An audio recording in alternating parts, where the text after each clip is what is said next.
भारत चीन सीमा से लगे जनपद का सीमांत गांव जादूंग अब वाइब्रेंट विलेज योजना के तहत पर्यटन की नई पहचान बनने की ओर अग्रसर है।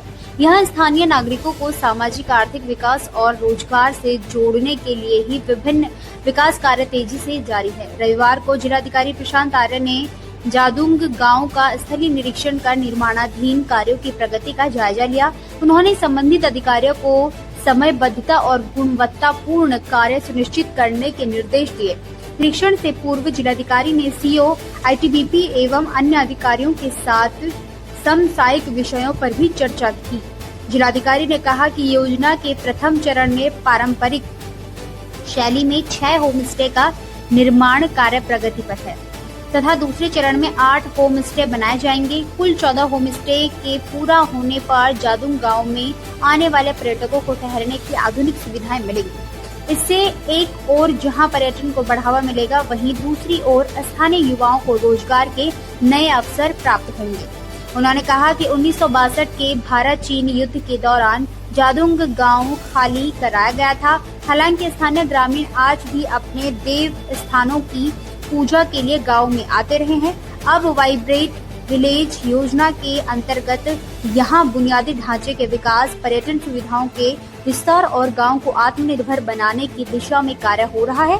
उन्होंने कहा कि निकट भविष्य में जादूंग गांव सीमांत पर्यटन का प्रमुख केंद्र बनेगा और इससे राष्ट्रीय सुरक्षा के साथ साथ स्थानीय संस्कृति और अर्थव्यवस्था को भी मजबूती मिलेगी। रुद्रपुर में भारतीय रेलवे माल गोदाम श्रमिक संघ की एक बैठक उत्तर प्रदेश के अध्यक्ष संतोष मणि निषाद के अध्यक्षता में संपन्न हुआ।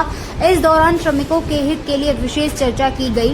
इस दौरान भारतीय रेलवे माल गोदाम श्रमिक संघ गोरखपुर जोन के अध्यक्ष अनिल कुमार गुप्ता ने कहा कि श्रमिकों के दिन बहुत जल्द सुधरने वाले हैं। उन्होंने कहा कि सरकार के गाइडलाइंस के अनुसार 15 अक्टूबर 2025 तक श्रमिकों को दस्तावेज जल्द से जल्द जमा करना होगा।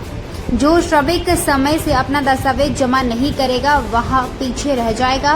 वहीं लखनऊ डिवीजन श्रमिक संघ के अध्यक्ष शिरोमणि दुबे ने कहा कि श्रमिकों ने 14 लोगों की गैंग लिस्ट बननी है। संघ की तरफ से कोशिश किया जा रहा है कि कोई भी श्रमिक न छूटे, जिसके लिए इजाजत नगर मंडल से 12 लोगों की टीम तैयार की गई है।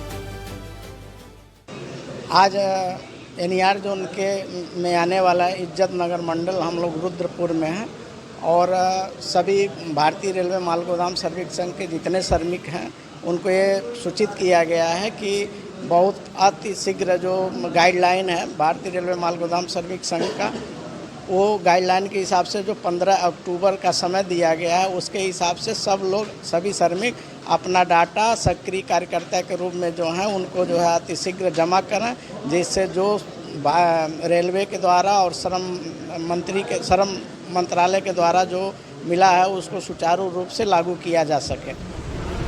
हरिद्वार में आशा राष्ट्रीय ग्रामीण स्वास्थ्य कार्यकर्त्री यूनियन के राष्ट्रीय अध्यक्ष राजेश्वरी चौहान ने नेतृत्व में आशा बहनों ने आज जिलाधिकारी मयूर दीक्षित को अपनी मांगों का ज्ञापन दिया। शाखाओं ने 25,000 की फिक्स सैलरी, अस्पतालों में सम्मानजनक व्यवहार, रात में मरीज लाने पर आश्रय और समय से प्रोत्साहन राशि देने की मांग की।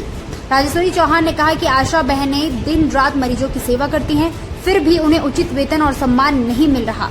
डीएम मयूर दीक्षित ने भरोसा दिलाया है कि सभी मांगों को शासन तक भेजा जाएगा और आशा कार्यकर्त्रियों को पूरा सहयोग दिया जाएगा।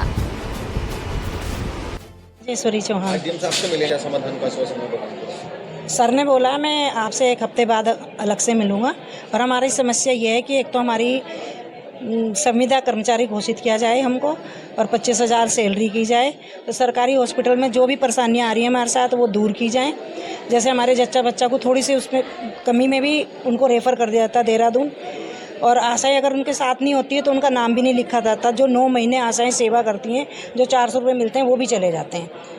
और भैया बच्चे का जो जन्म प्रमाण पत्र है वो 4-4 महीने लग जाते हैं बनने में, वो जल्दी बनना चाहिए 15 दिन के अंदर, क्योंकि उनको भी किसी काम में लगाना पड़ता है। वो नहीं, महिला हॉस्पिटल, ये फ़िलहाल तो हमारे महिला हॉस्पिटल की है, पर हम ज़िले के लिए भी बोल रहे हैं कि हमारा जैसे पहले आशा घर था, वहाँ पे जो आशाएं हमारी रात को आती थी उनको विश्राम भी चाहिए थोड़ी बहुत देर के लिए, तो वो आशा घर नहीं है, वहाँ आशा घर भी होना चाहिए एक। सीएम साहब से भी किया क्या है। बताया उन्होंने, क्या कहा? उन्होंने कहा है कि मैं मिलता हूँ, समस्या का समाधान करता हूँ तुम्हारी, कि आप थोड़ा एक हफ्ते बाद मुझसे मिलें, एक लेटर मेरे को दें मिल के, जो होगा मेरे से वो मैं करूँगा। एक डेलीगेशन आज मिला था जिनके द्वारा एक ज्ञापन दिया गया है और शीघ्र ही उनके साथ एक विस्तृत बैठक भी की जाएगी।